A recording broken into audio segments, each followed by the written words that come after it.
Good afternoon, everyone.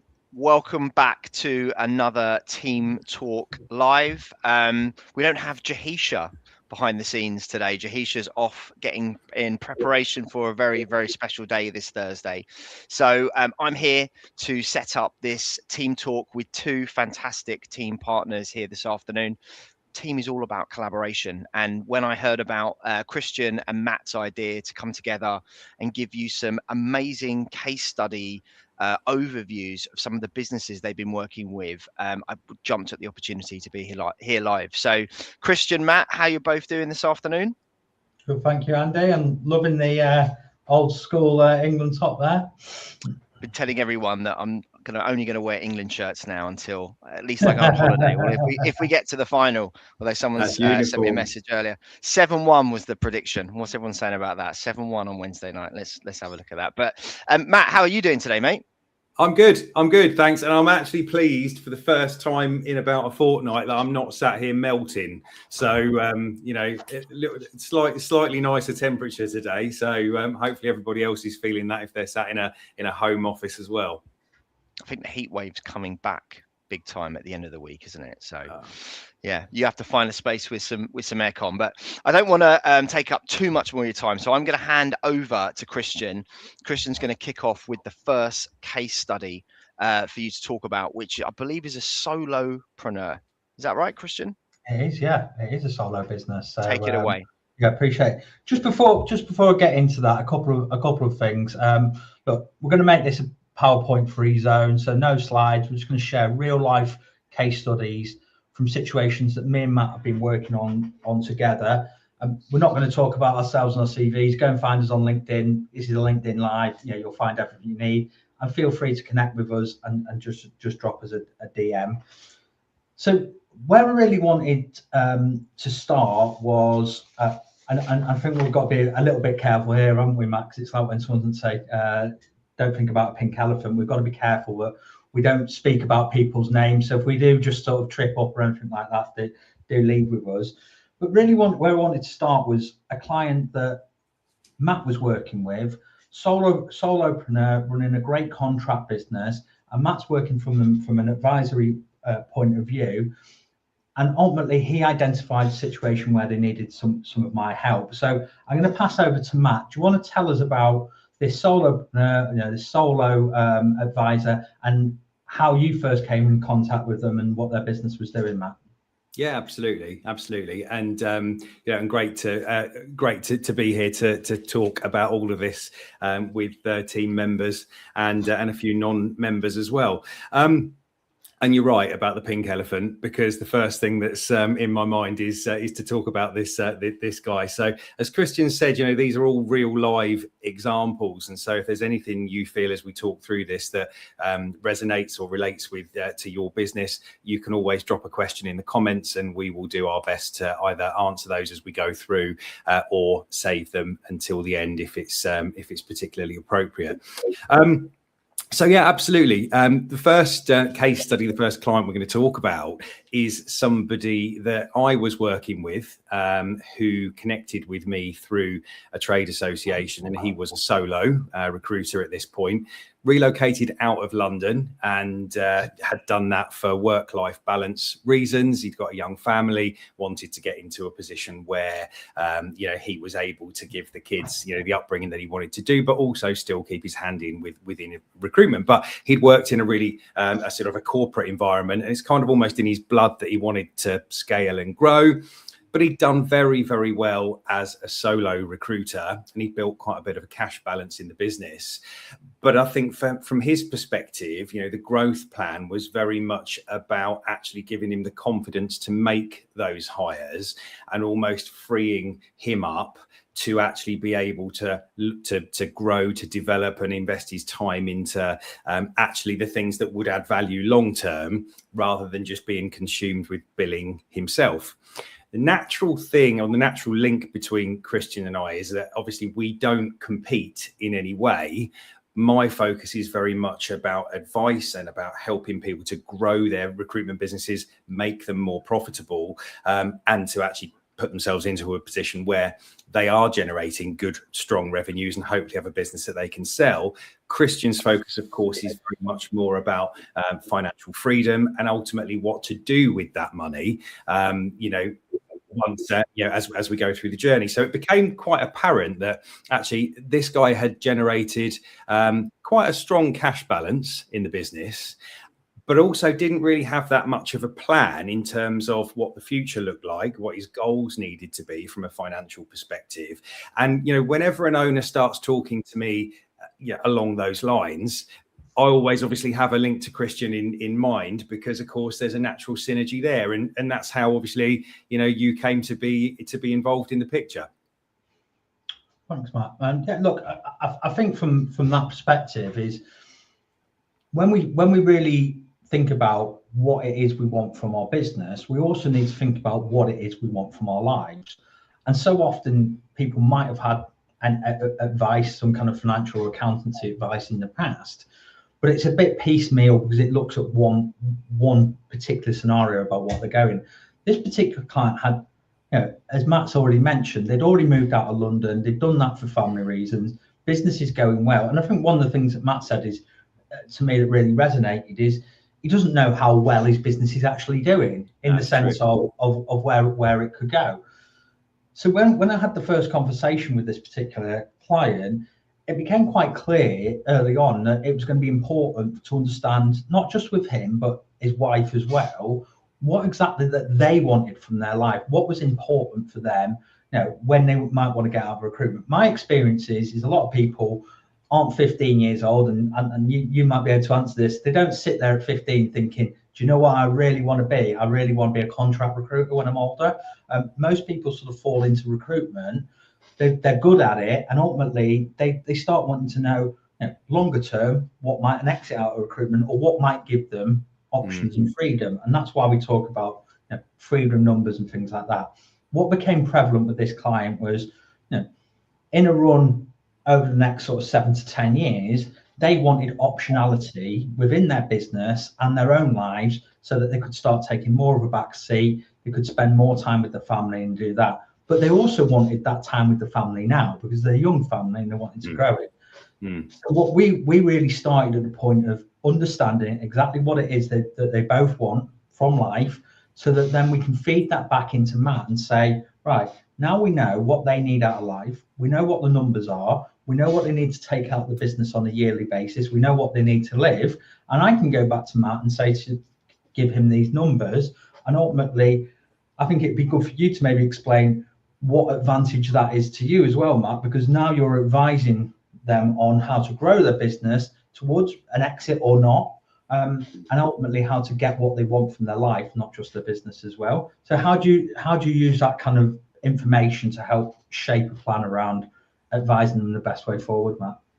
Well, it's really important, isn't it? Because if you think about, most people who launch a recruitment business, and maybe they're a solo or maybe they've started their recruitment business and they want to grow or develop it, they are typically somebody who's been a really good recruiter somewhere else and has thought, right, I'm going to do this for myself, or they're somebody who's maybe been in a leadership role in another business, and for whatever reason that's not worked, and they've decided to go off and launch something themselves. But when they do that, it's very rare, as you say, that they're thinking about what happens 15 or 20 odd years down the line potentially, and it's kind of something we just start making money and then hope.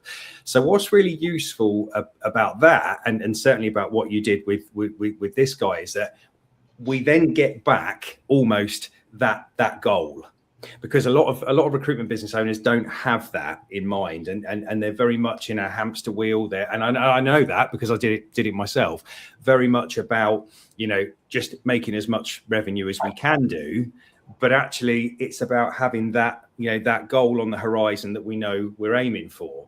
Because if you say to a lot of people, right, well, we're going to aim to sell your business in a few years' time, they really wouldn't understand or wouldn't have thought about, well, how much for and to who, and what does it need to look like in order to get to that point. Whereas the beauty of this is that actually, that individual will then have their, and I know you talk quite a lot about freedom numbers, and I'm sure we'll come on to that in a minute, but they'll then have that freedom number in their mind. And that's invaluable for me, because what it enables me to do is to work with them to look at the makeup of their business, what a likely sale multiple is going to be, or a likely valuation would need to be to generate, the number for them to do whatever they need to do or want to do moving forward. And then it sort of becomes about reverse engineering from that point, but not just to, a headline figure like, well, we've got to get your business to make this much money, but actually let's break that down over a period of time. How long have we got to go before you want to be in a position to sell?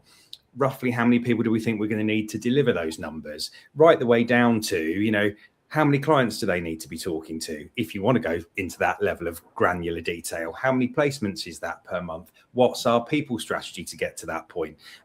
What do we need to do from a profitability perspective? Look at our costs, look at our strategies, every aspect of that business to guide them to that point, because there are so many different levers that they can pull as they go through that process, that actually, if you've not got a goal or something to aim for, actually you're just kind of drifting, aren't you?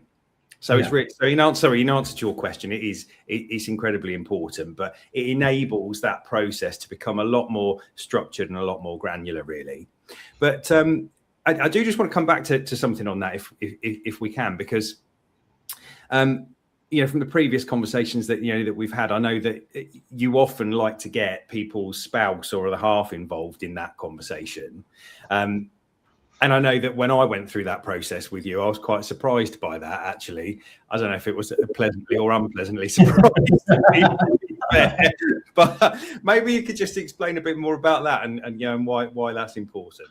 Yeah, because I appreciate that. Look, whether you're building your business, you're going to sell your business, or whatever it is you're doing, partnership's important, and your spouse, your other half, your significant other, whatever we want to call them. Ultimately, it's really important that this is a life plan and not just a business plan. So it's, what do you want from the business? One of the crucial things, I believe, is that you need to be in alignment, with your significant other, because if that alignment's out, then ultimately, if you're thinking, I need to grow a business to have this lifestyle, and the other person thinking, I only want this life, we need to understand where that alignment is and where those goals match up, because ultimately helping you understand and having those conversations around what you each want from life, it's probably never a conversation you've had before.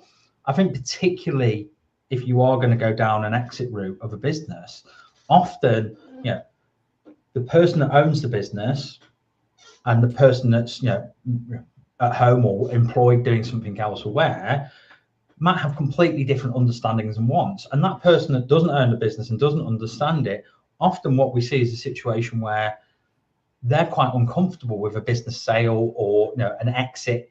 I certainly believe that you should be able to exit a business with or without a sale, and you only do that through good long-term planning. As we know, a lot of things can happen in a business that stops any kind of sale happening, and if it does, you should get your exit anyway. But if you do get to that point, it's really understanding that both partners are in alignment. The other partner understands that they can maintain their lifestyle and do that and do the things, because I've actually seen deals go down because those two partners are in alignment. So it's really important that they're in it together. And it's actually a bit of a red line when I ask a founder and say, does your husband want to get involved? Does your wife, does your partner want to get involved in this? And they're like, no, I'm going to handle this all on my own, because it just says to me, you're trying to sort of compartmentalize big decisions in your life without bringing a very important person into them. Yeah, no, definitely.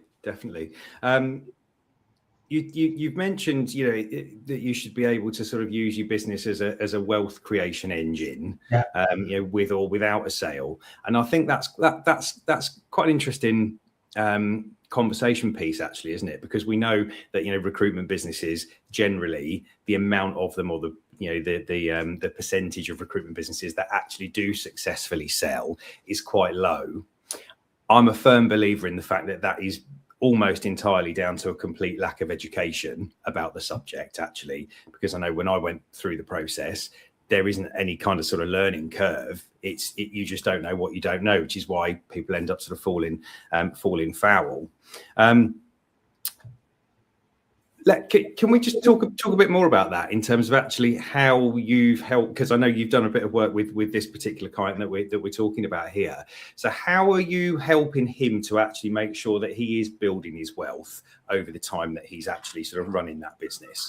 Yeah. What are you doing with him? One of the things you mentioned is, it's quite a cash generative business. They build some money up within the business. I don't want to talk about numbers to keep of course, confidential. But they're getting some advice already from what I'd call more traditional financial advisor that'll just look at the money and give them some advice, put some money in a pension or corporate account.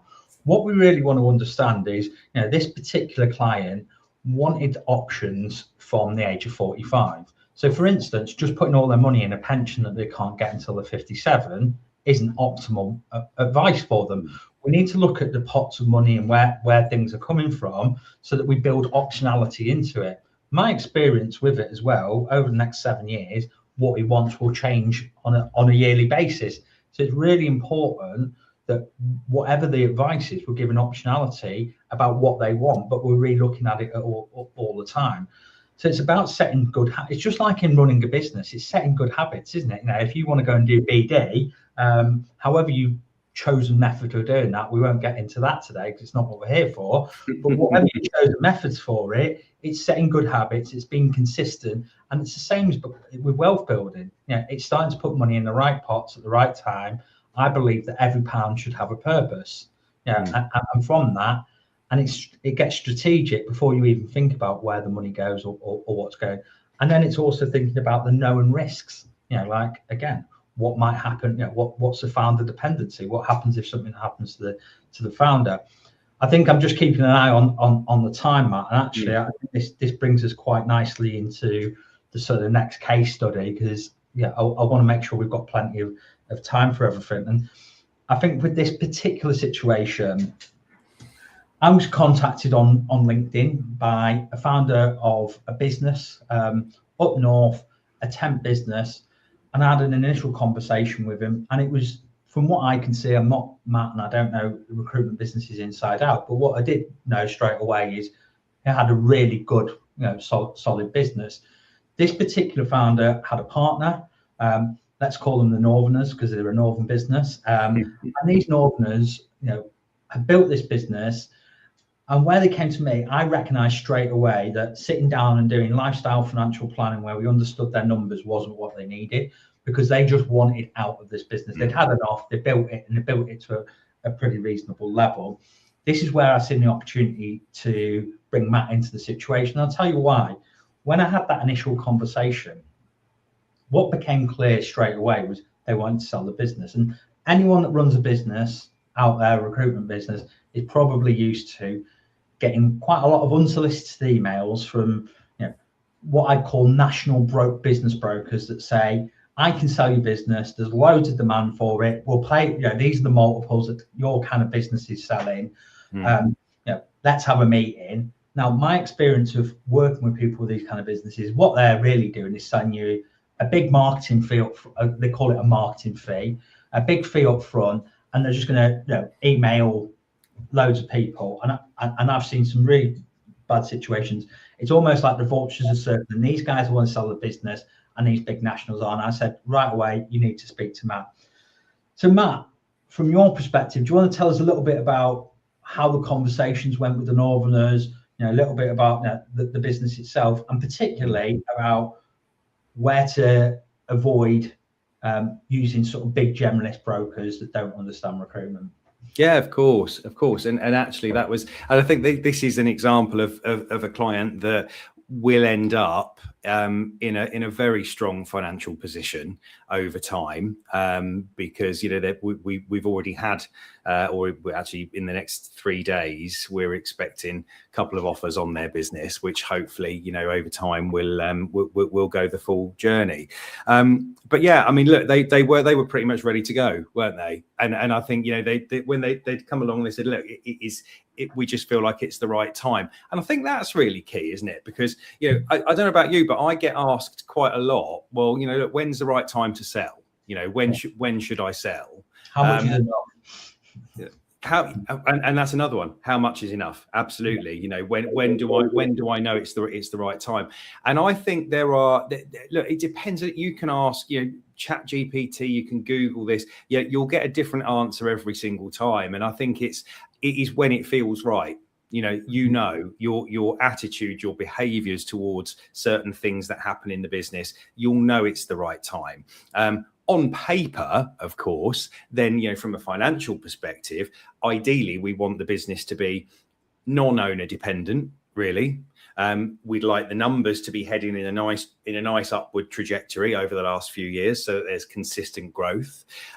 We'd like credit-worthy clients. We would like to have concentration well managed, you know, so we haven't got loads of eggs in a couple of baskets as far as clients is concerned, or indeed with billers, you know, and ideally we don't want to have a whole bunch of you know, one rainmaker and then other people that are not really generating that much revenue. And the thing was, for these guys, actually they had got a business that well, it was quite difficult to find a hole in the bucket, really. Yeah. You know, there were a lot of aspects of this business that had been managed very well. All aspects really been managed very well, even down to the financials, debtor days, nice clean debtor book, compliance, everything was safe rec, you know, from a temp perspective, 95% temp and contract, so lots of recurring revenue. So this was a business that actually, you know, we knew was going to be quite desirable from a client perspective.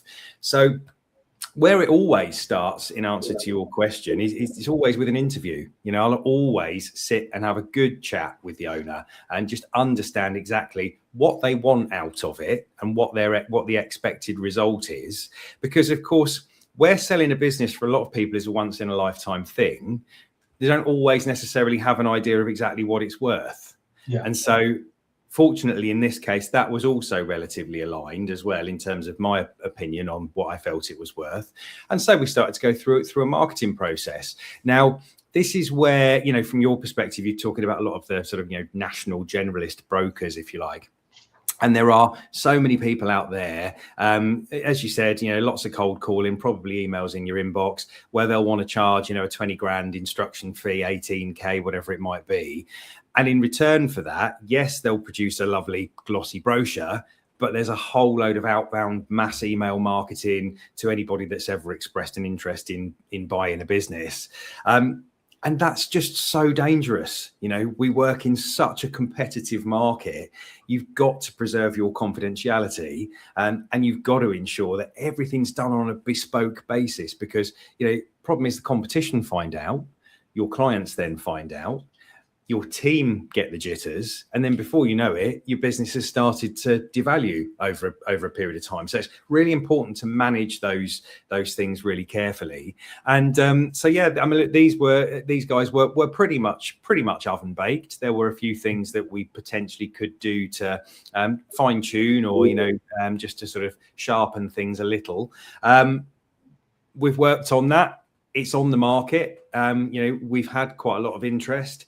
I'm very confident that one will end up sort of going under offer and through a due diligence process. Probably, you know, that will kick off in the next couple of weeks. So, you know, really, really positive. And then, of course, we'll have some people who have, shall we say, sort of cashed in the chips, come out of that process in a really positive scenario. At which point, you know, you'll presumably then be able to kind of sort of help them to manage that. So it'll then be a case of sort of passing the baton back in a way. Yeah. What kind of thing would you be looking at understanding then from someone who's just come through a sale? I think that's a good point, because there's one thing making money, and particularly if you're a business owner or entrepreneur and you've been doing this for a long time, you know what you're doing. You know how to run a recruitment business. You know how to make money. You've probably been taking money out, living off it. But one of the most common problems I see when people actually sell a business, and it's a bit like if you think about it like this, it's almost like a lottery win. Because even if you've had a good, successful business and you've been able to pull good income from it, you know, never have you had a big amount of money, whether that's 300,000, 3 million, 30 million. You've never had that kind of money just land in your bank account all at once. And obviously, there's a statistic, a lot of lottery winners end up spending it because it's a different skill set to keep that money and be able to manage it and be able to make sure you can keep pulling an income out of it. Most recruiters are good spenders, aren't they? And also one of the things is, I think there's and there's also the practical point there. There's a lot of emotions. We've talked about this. You've sold a business yourself, not that long ago. And there's a lot of emotions that come out of selling a business that most people are like when they think, oh, the money's going to land, I'll be happy as anything. But actually, you're giving up something that you've worked with. You probably spent more time with your family. It's an identity and a purpose thing. So actually, we do a lot of work on how's that going to look, what you're going to do afterwards. Because how many, again, from your own perspective, you're in your mid-40s when you sold your business. You weren't just going to stop working, were you? Because I think your wife wouldn't have had you at home 5 days a week anyway. We'd be divorced, mate, by now. I think from my perspective, it's about not just about what to do with the money, but what you're going to do as well. Yes. After 180 days, most people go out, they have a holiday, they buy a few things, they do a few things, and then they're like sitting there twiddling their thumbs because they've been used to going into work. They're rested, the confidence. So it's really about having that plan post that exit from that point of view. You're right about the identity piece. Sorry, go on, please. No, but you are right about that. Because I think, when I think back to that whole sort of the situation when, I'd come through that exit, you don't know how you're going to feel. There's so much from an emotional perspective that you go through. And I think, I was case in point, I think I was wandering around the house at 10 o'clock on a Wednesday morning, a bit lost.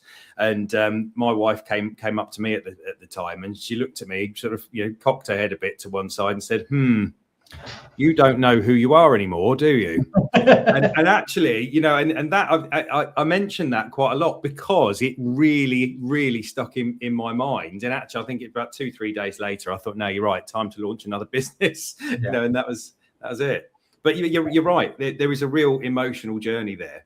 Yeah. So again, that's where I would come in, and that's why it's important to bring the spouse in, because you're in this together. It's about having that plan. And I spoke to a spouse once, and he actually said, he's like, because this lady was selling her business, and when we sat down, he said, I've got my life already. You're not coming and interrupting what I do. I'm still working. I've still got all my things. Just because you're not working doesn't mean like I don't want to do that. So it's almost like sometimes having that conversation and having someone to do that with you is to actually recognize that you're going to need something to do. You're going to need a bit of a plan afterwards and what that looks like. And you're going to have to protect your money, because likelihood is you're not going to go through the same 10-15 year journey that you had to build that business in the first place, because you don't want to, and you haven't got the energy. I see Simon Bliss drop there that you need a purpose, which is why they run a business, and from that perspective. So one of the things, Matt, just to pick out as well, look, these particular guys, Northern guys with the temp business, as you say, oven ready. I think there might be people in there that are thinking, well, hang on, maybe my business isn't quite perfect and isn't that. So what would you say to them? They might be thinking, I've had enough, and maybe I've got a business that's sale ready. What would you be saying to those people? Well, I think that's a really good question, isn't it? Because the guys that were the Northerners, sorry, I must refer to them as I'm doing the stammering thing because I'm desperately trying not to think of the pink elephant. But look, I think that's a really valid question, because when we look at that business, I think that's one of the reasons it's generated a lot of interest, is because of the fact that it's a bit like going out and buying a house, isn't it? That one, it was turnkey. It's turnkey. It's ready. There's no real kind of sort of issues with it. But we really must make the point that's unusual. It's quite unusual to find a business where, you look at it and you think, do you know what? Not really a lot I would do to tune that much further. But it's not perfect. And in 26 years, I've never come across a recruitment business that is perfect. So I suppose if there's anybody sat there listening to this and thinking, oh, crikey, well, look, my business doesn't quite, there are issues in it, or perhaps, I've got a bit of debt in it, or actually we're a bit more perm-led than we should be, or, maybe we've got a bit of concentration, or, we've had a bit of a problem with HMRC in the past, and we've got a few issues there, or some skeletons in the closet, or somebody's about to take us to a tribunal or whatever. Look, a lot of these issues, they're not fatal, because most people who buy recruitment businesses understand that, look, things happen sometimes. Might be a bit of a compliance issue with your temps. Maybe JSL has presented a bit of a, an issue for you. Most businesses are sellable, with the exception of businesses that are probably perm only, and there's one person and they're solos. That's a slightly different sort of kettle of fish. But as you've said already, there are ways to use those businesses as wealth creation engines, if you like, as they go through. But I think the message to anyone who's sat there thinking, oh well, my business, I don't think it is quite as fabulous as that, is, well, actually, I don't think you should feel disheartened about that, because there's normally plenty that you can do to make some tweaks or adjustments. But let's not forget, we do live in this social media age as well, and I mean, the amount of clients that I see, and I know it will be the same for you, who will look at LinkedIn and just draw the conclusion that everybody else is making multi-million pound of pre-tax profit, and everybody else's business is so much better than mine. And it's just not the case. We talked about that earlier on, didn't we? As far as people's perceptions is concerned. Well, I mean, one of the main questions that we hear is, well, how much is enough? What does good? How big does my business need to be to look good? What should my profit be? And I don't know if you've got any thoughts on that, but it's a question that comes up all the time, isn't it? It does. And look, I think to address something is, if there are smaller solo businesses, I think you've got to bake in what you need to take out of it. So the way I'd look at it is, let's just 10 years a nice time frame. Let's say you're sort of 40 years old, and by 50 you want options, not to be not to retire, but options, so that you can take your foot off the gas. I think you need to be thinking, if I want to stay solo, stay that lean, keep it easy, if we want to call it that lifestyle business, then I think you need to bake into the pie what you need to be able to take out the business on a yearly basis, not just to live your life now, but also in the future. If you think about any corporate in the world, how do they run the business? They plan ahead with, well, I've got to make pension payments for all the staff, and we've got to have shareholder value in there, and we've got to do all those things. And just because you're a small business doesn't mean you shouldn't. And that's exactly what we'd be doing. We'd be baking into the plan of, well, actually, over the next 10 years, look, recruitment's lumpy, and it's difficult, and it's not always consistent. But having someone on your side to say, well, if you're able to take this out of the business, this is going to give you more options. Those options might be to take your foot off the gas a little bit. They might be to go and do something completely different. But if you don't bake that into the plan, and you just go through the next 10 years and you earn everything, you spend everything you earn, because that's how people generally work. The more we employed people, the more they earn. They just their lifestyle sort of just keeps going up to what they earn, rather than actually thinking about it. Then ultimately you end up in that situation. So yeah, I think coming back to the point you're making about enough should be based on what you need personally out of the business, because one day you're going to, everyone exits the business, don't they? I always think, you're either going to sell it, you're either going to be carried out of it, you're either going to, give it up, or pushed out of it. There's only so many ways you can actually leave a business, and make sure that you do it, and you're sort of channeling that exit, whether you sell or not, into your business planning as you go along. So again, just mindful of time. And indeed. I think this is one we could speak about a lot. But just to sum up that particular story is, be thinking ahead. I suppose one quick question I'd ask you is, if you really sort of want to plan and you want to get out your business and you've had enough, these particular chaps happen to have an oven-ready business. when do you think you should actually start planning it and looking at it? Because it takes time, doesn't it, to get things right if it's not all quite there? Well, it does, and you know, this comes back to that education piece, doesn't it? And because I'm convinced that this is one of the main reasons that so few businesses sell. And again, you know, wherever you go for your advice, you know, whether it's online, you will read something different depending on, you know, what site you're looking at. Oh, you know, you want to exit a business, you should think about the exit on the day you launch it. What a load of nonsense.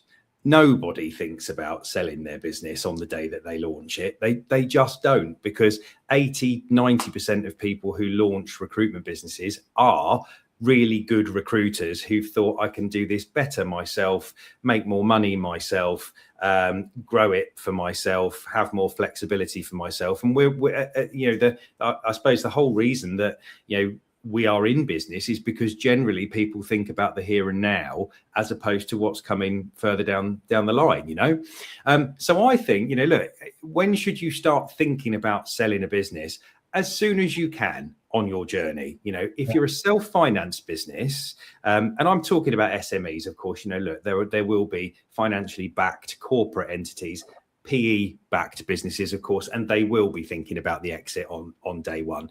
But your typical SME recruitment business, think about it as soon as you can realistically in that journey. Once you're through that phase of trying to find the low-hanging fruit, worrying about where the deals are coming from, getting some revenue on the board and getting, you know, your first 12 months, you know, under your belt, then absolutely you should start to think, you know, as soon as you reasonably can, about scale, about making sure that you're not, you know, the only biller, or you're not generating all the revenue, and that you've got a team that's coming up beneath you, so that you can start to give some thought to what that plan might look like, and, you know, ultimately how you'd make that business buyable in a way. Yeah, it's interesting because I often get asked the same thing.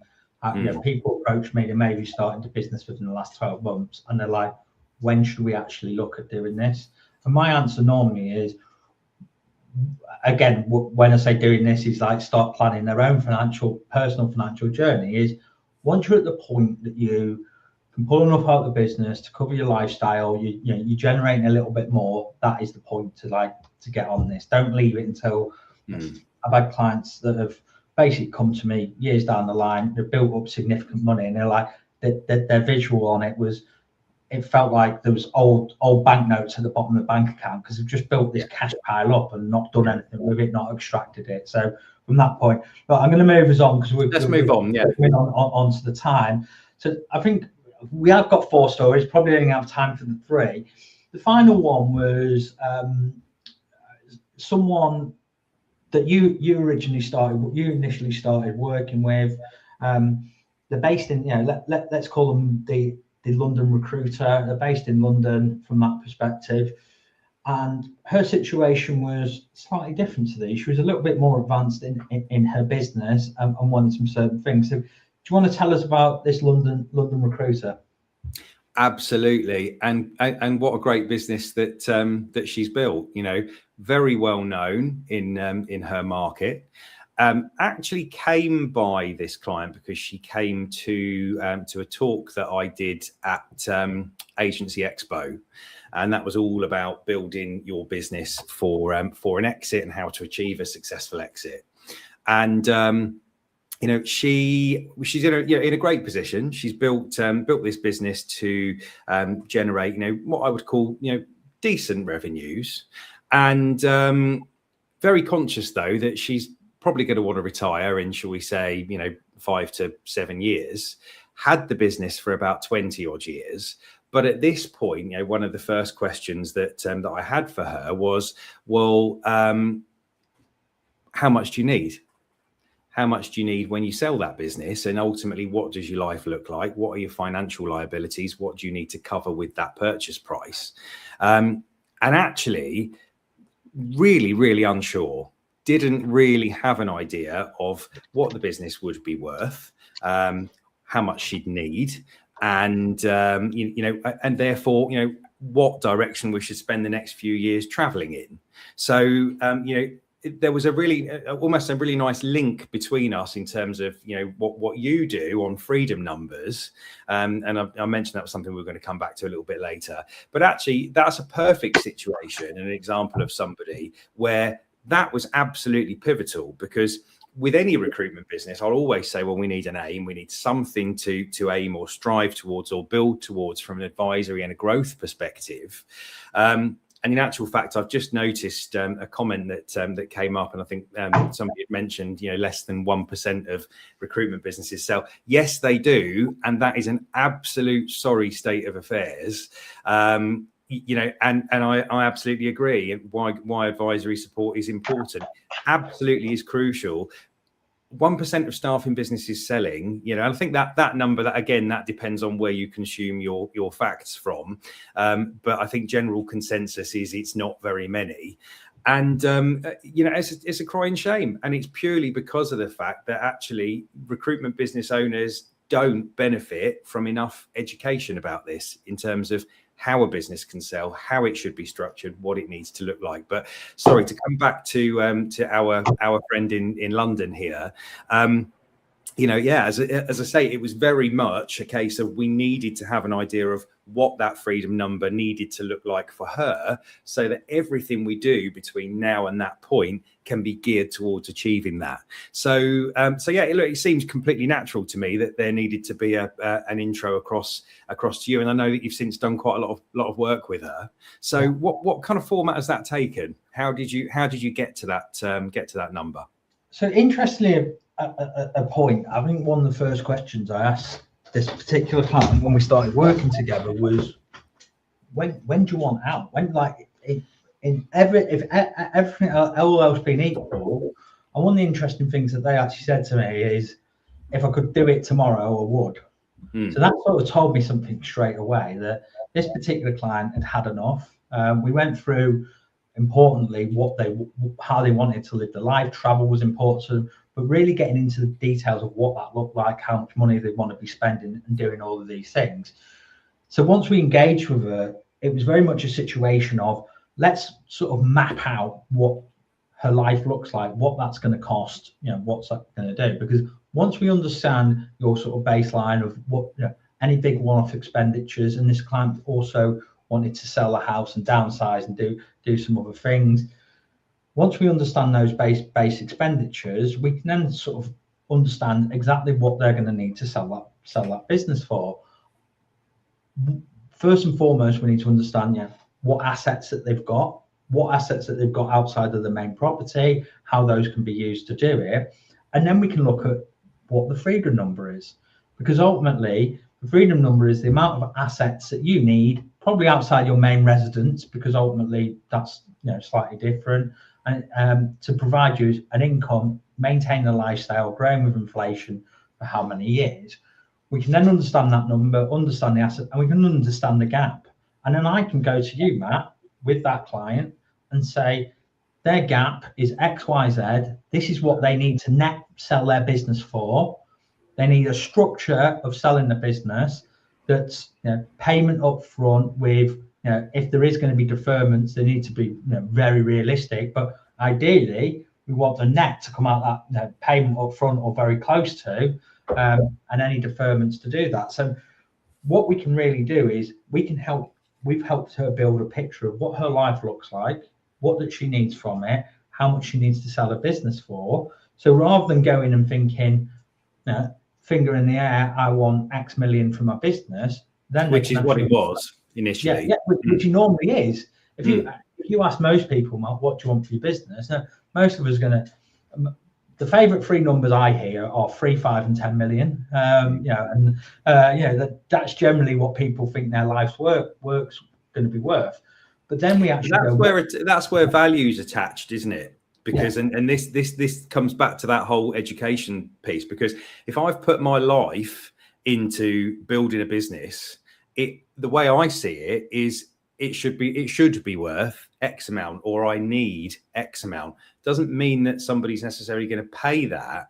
And I was talking to an M&A director a couple of weeks ago, and honestly, he had me in stitches. The phrase he used was, you know, often people do attach a certain value to a business, but nobody likes to be told they've got an ugly baby. And and it was brilliant, absolutely stuck in my mind. So I guess the whole exercise is about making sure that you don't have an ugly baby, and that it's one that that has appeal, I suppose. On the same one you've always said, and this is yours, and I've actually said it to other people myself. That experience of selling a business, like you're going to give those, that would coming back to the emotional side of it. But I think you actually sort of described it once in a talk that I've seen you, is when you sell a business, you go back into it sometimes to work into it. And it's a little bit like someone, coming into your house, putting your slippers on and your dressing gown, sitting in your front room watching telly. It feels like that with your dog on their lap. Yeah. It feels like that sort of intrusion, because this is your baby, this is your thing, and someone's coming in now and they're in control, and that and that's certainly something to think about. But coming back to this particular client, by able to work in that plan out on what they needed and how they're going to sort of draw income, and once they sell the business, I can then just feed it back into Matt and say, and this client, it may even bring forward at the point she sells the business, because in her mind she needs to work X amount of years and get it to a certain point. But Matt knows if we can achieve those numbers and we can get that business into that shape as quickly as possible, then this person is exit ready, and they're ready not just to sell a business, but to go and move on and do something else with their life as well. So from your point of view, that works. They've come to you for advice on the business. They do potentially want to sell. You've come to me. We've able to build that life plan around it and what they need financially, and then we're able to feed that back into you to then take them through to that exit process and work together to get them through that as well. Yeah, well, and it seems to work quite seamlessly on that front, doesn't it? Which I suppose is really why we kind of sort of have come up with this almost this concept, really. So I suppose we should probably talk a little bit about the face-to-face event that we're going to do. Yeah, definitely. Detail on that. Yes, and look, we're going to just leave a little bit of space for questions and answers. Mine and Matt's experience with this is, people tend to not want to ask too many questions about these things in an open forum, because ultimately they might be asking about selling the businesses, the personal finances, the shape of the business. We totally get that. If anyone has got a generalist question, we'd appreciate them from that perspective. If you do want to ask either of us anything further, drop us a DM. We're also going to drop a few things in with the email that the team guys are going to send around. But ultimately, me and Matt started talking. This situation between us came quite naturally, didn't it? We met each other 18 months or so ago. We got chatting. Matt's actually working with me now as well, so he understands how I operate. And we just sort of kept seeing these situations where, well, actually, I can't do that. Matt's skill set is to advise them, and that's where we said, how's the best way to help people? And that's where we came to the idea of working a invite-only sort of seminar for recruitment founders, not the particular just want to exit the business, but want to grow the business, want to get out of it, and want to plan to do that one day. So, do you want to tell us a little bit more about how you see it from your side as well, Matt? Yeah, absolutely. I think that in terms of how the relationship has kind of sort of has worked, is I wouldn't say it's happened by accident, but I think there's just been so much synergy as time has gone on with so many of the recruitment businesses that we work with in very different ways. This has almost become a natural partnership, really. I think you're quite right. People are not comfortable talking about their recruitment businesses in terms of, sales, exits, or indeed any issues they might be facing in their businesses in a public forum, for totally understandable reasons. So for that reason, we are more than happy to run any kind of sort of, confidential Q&A. But the event that we're going to be running, which will be in London. So, if you don't follow us on LinkedIn at the moment, then, please do, because that's where we'll be putting some details out. And that will be an invite-only event, as Christian says. And it's basically going to be there'll be lots of discussion, speakers, all about selling, exiting, building your wealth for now, for the future, and ultimately financial freedom. So it should be a really good event. That will purely be for recruitment business owners to come along and attend. So keep an eye on our socials for any more details on that as they're ready to be released. But yeah, I mean, look, in terms of how we kind of sort of leave this before we see if there are any other sort of questions coming in, I don't know, is there anything that you would want to sort of put out there, Christian, as maybe a sort of a takeaway from this for people? Yeah, I think just to firm up on the workshop and a couple of details, we've got a couple of working dates, September, October.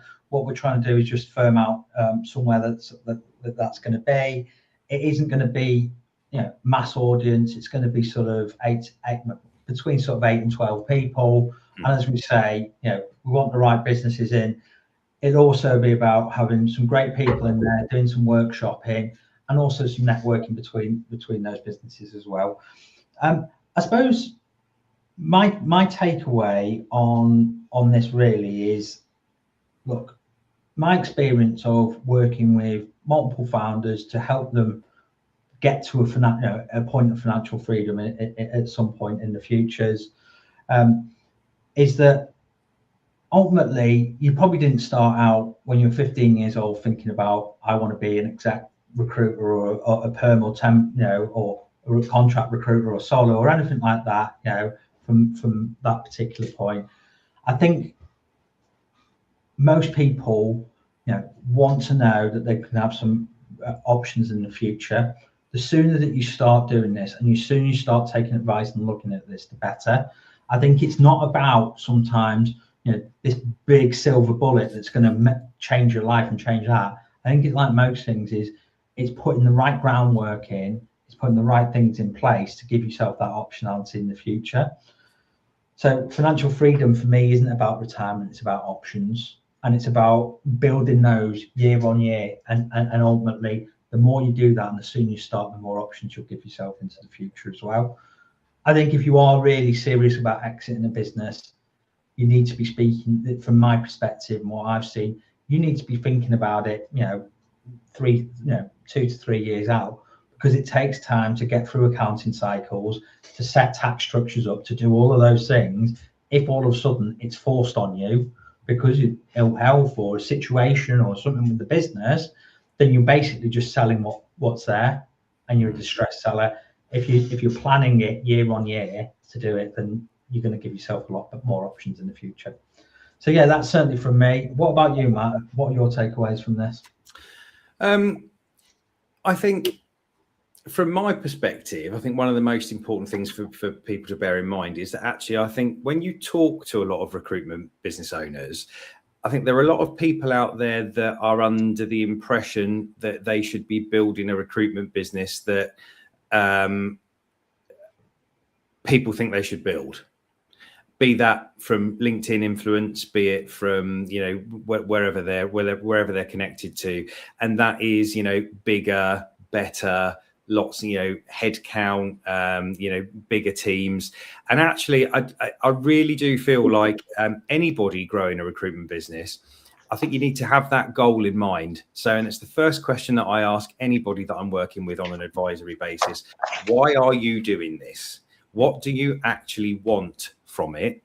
Is it about wealth creation? Is it about building something to sell? Is it about, you being a solo biller and making really good money for yourself, for your family, and affording, whatever balance it is that you want?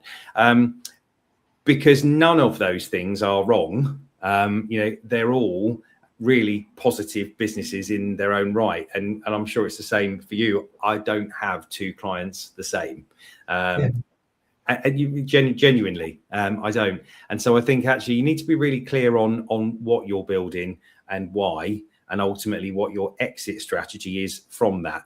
And if that is to wind it up and take money out of it, you know, on a tax efficient basis, then again, that's fine. You know, we don't have to aim to sell every single recruitment business, but most importantly, I think you do need to take some advice on that early doors. On the basis of advice, I saw a question pop up about multiples. Just I was going to mention that. If I just quickly oh, there you go. If missing points, what are current multiples being offered now by buyers, and what actions can you take to improve your multiple if this is the measure of value? Right, answering that properly probably could take me about half an hour, so I'm going to try and give a really succinct you know, sort of quick answer to that question. Multiples being offered, well, I think that there's a scale, isn't there? You know, and if you've got a perm only recruitment business with, you know, maybe a couple of consultants and there's no temp or contract in that, you know, it will probably sell. If it sells, it's going to be probably 1.5 times multiple, I would say. And just to explain, because there will be some people probably on this call who are thinking about the future, when we talk about multiples, they might not understand necessarily what that is. That's a multiple of your EBITDA, which very crudely in a small or an SME recruitment business is very similar to your net profit. A multiple of your EBITDA, and that will be, you know, normally 1 to 1.5 times if it's perm only and a very small business, ranging all the way up if you're a real sort of large corporate business, multi-million pound, you know, of scale, then, you know, you could be looking up to, you know, 7.5, 8 times. SME recruitment businesses, though, what's common is normally between the 3 and 5 times multiples, and that's generally what we would see at the moment.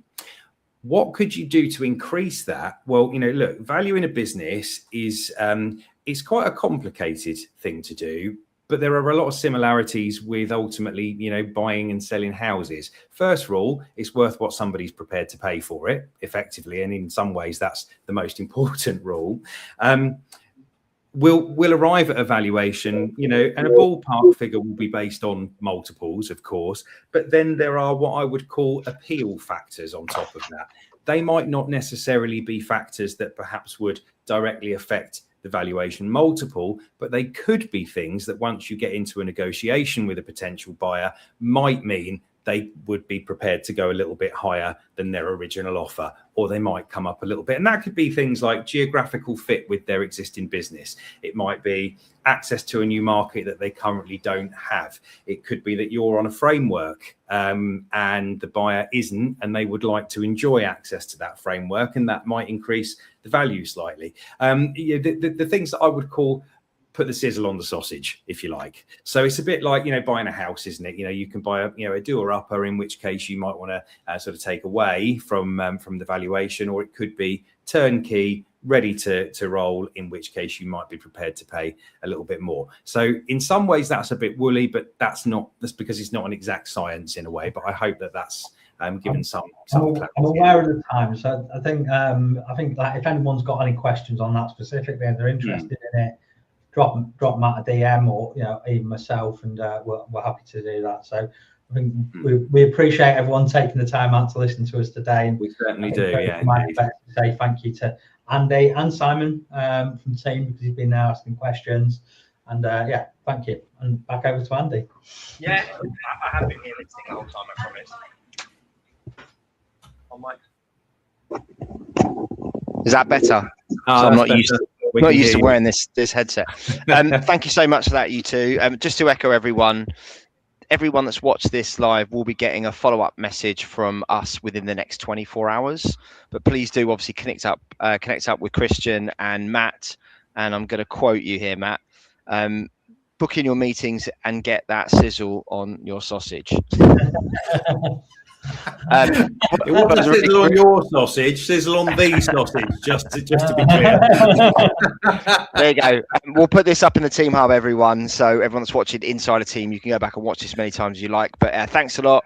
We've got our next LinkedIn Live, which is going to be Wednesday this week with Julie and Tom from Prominence, all about improving yourself and your business using specific marketing techniques rather than being generic and generalist like most recruiters. So please do follow us on the LinkedIn team page. You can book into this next LinkedIn Live, and I'll see everyone on Wednesday. Thanks again, Matt and Christian, for a really great session.